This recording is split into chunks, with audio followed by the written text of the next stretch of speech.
On March 16, 2017, Sony announced that a Venom solo movie was in the works with Tom Hardy playing Eddie Brock.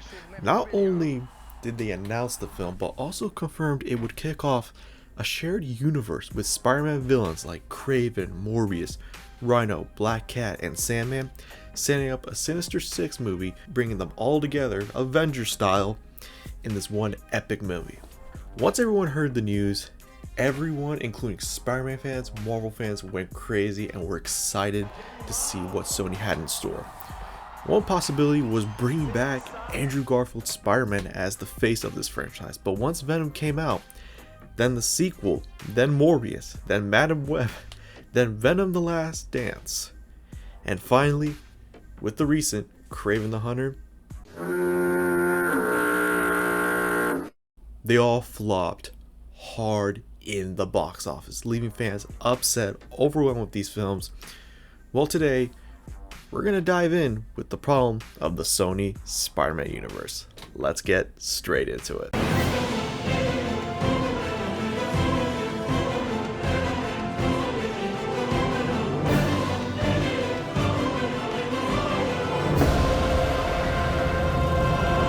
The idea of giving the Spider-Man villains spin-offs sounds like an awesome idea, showing their backstories and how they became the villains they are today. Well, not in Sony's eyes. The people at Sony decided to turn these villains into anti-heroes, but again, they're villains, not heroes. Venom can make a little sense, since the comics, there are times he is an anti-hero where he helps the Avengers face off against Null and also team up with Spider-Man to fight Carnage. Spider-Man is nowhere to be seen in this franchise, not even mentioned, only once in Morbius, but does not make any sense. Thanks for meeting me, Doc. I've been reading about you. I'm listening. I'm not sure how I got here. Has to do with Spider-Man, I think. I'm still figuring this place out, but I think a bunch of guys like us should team up. Could do some good. Intriguing. So it's there, but the problem is how comedic the films can be.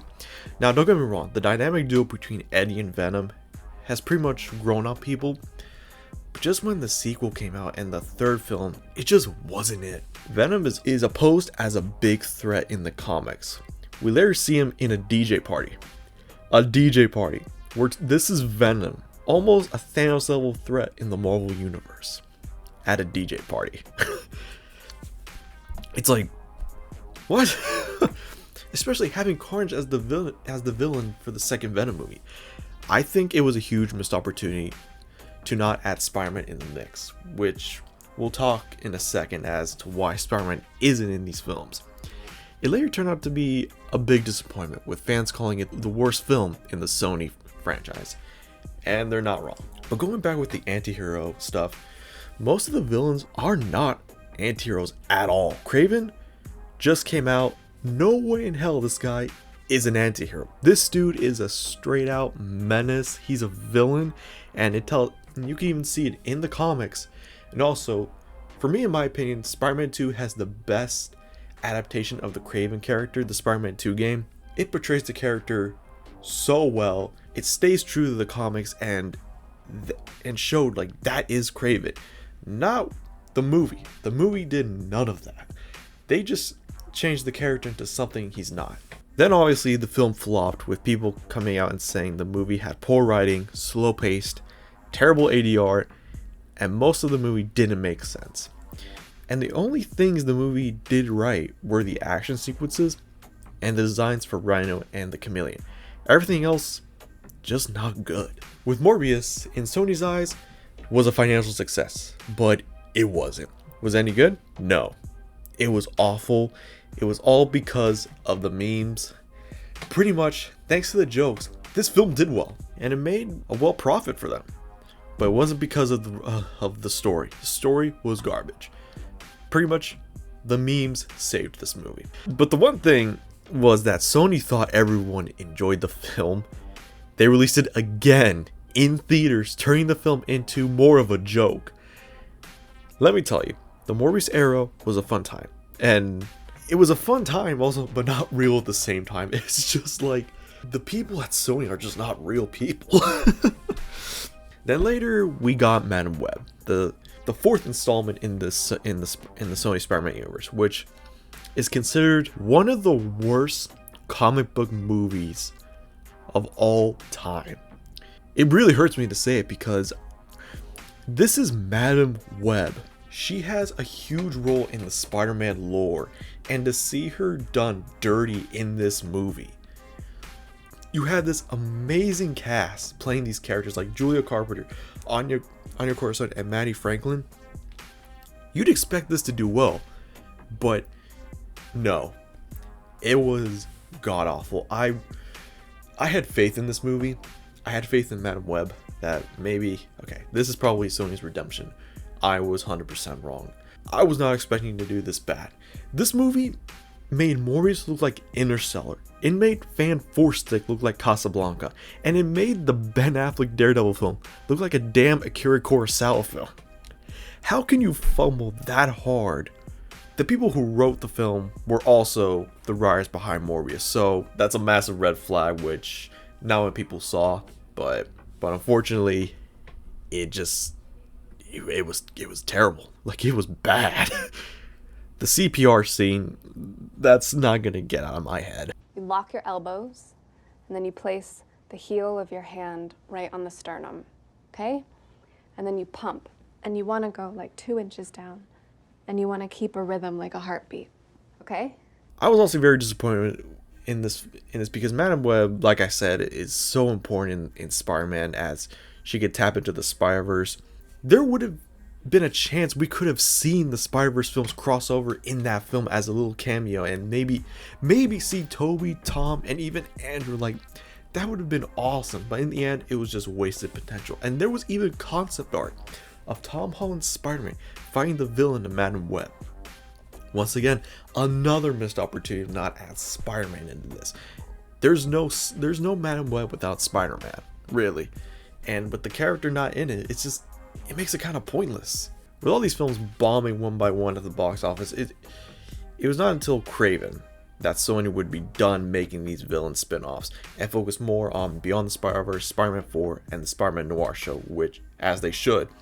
But Sony said they're just going to take a break, so they still want to make these movies, but they're putting them on hold, so it ain't over, unfortunately. So I'm glad Sony's focusing more on the Spider-Man projects that many people want, especially Beyond the Spider-Verse. It's good to see Sony at least going on a different path away from the villain spin-off saga. As a writer, you want to have your story make sense and also have more character development to be taken seriously, but it's mainly how the story is structured and must make sense, which is what these movies lacked at times, and they just never had a 3-act structure, and it's all just rushed. So as of today, the Sony Spider-Man universe is dead, and most of their upcoming projects have been canceled, which are El Muerto, Silver Sable and Black Cat, the Silk series, and Sandman, which is pretty disappointing but also relieving. As a Spider-Man fan, this was a shame, really. Like, the idea was there. Like, the idea is great. Here's the thing. The real reason why this universe even happened. The reason why Sony kept making these Spider-Man spin-offs. They just dropped these films just so they can still keep the Spider-Man rights. As long as, like, over 1 year or 2 years they make a Spider-Man project, just to keep the rights. With Marvel not able to even, like, probably buy the rights, it has to be through Sony. Sony has the power to give the rights to Marvel Studios. And which, going back with Spider-Man, like, here's the thing, like, Spider-Man is probably the missed opportunity Sony ever had. They had the right, they could have used Spider-Man during their contract with Marvel. There was no, like, Sony was not prohibited in using Spider-Man in their own projects. Marvel has their thing with Tom Holland's Spider-Man.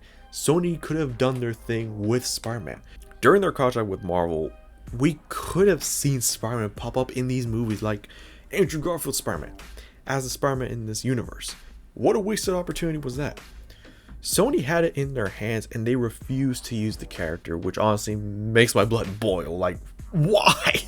We could have gotten Andrew's Spider-Man go up against Tom Hardy's Venom, and also see Andrew in Madame Web again. This whole franchise had so much potential, but Sony decided to do something different and not listen to the fans. I really hope with this, because it's being rumored that a fresh reboot with the Sony Spider-Man universe is like in talks. If only they decide to first make TASM 3 and then go ahead with their spin-off films, it would have been a completely different story. And to me, it would have been really successful if only Sony cared about the story they were telling, and also Andrew Garfield's Spider-Man pretty much getting the more praise he deserved. But who knows? Maybe there is still hope for a TASM 3 to happen with Sony, but we just have to wait and see. I'm relieved this universe is over for now, and me personally, I would really love for this universe to conclude on a Sinister Six movie. Like, all of these films were published, most of them were well received, but let's just maybe close this universe on a good note by doing a Sinister Six movie and feature Tom Holland's Spider-Man going up against the Sinister Six, and just make all those movies that, although they were not great, just make it worth it for this moment. But who knows? Maybe we might not even see this universe again. But we might not even see these characters again. But anyway, that was my review on the Sony Spider-Man universe. Like if you enjoyed it, comment what you think, share this with your friends, whoever, share this video, like, subscribe, and I'll see you guys in the next one. Goodbye.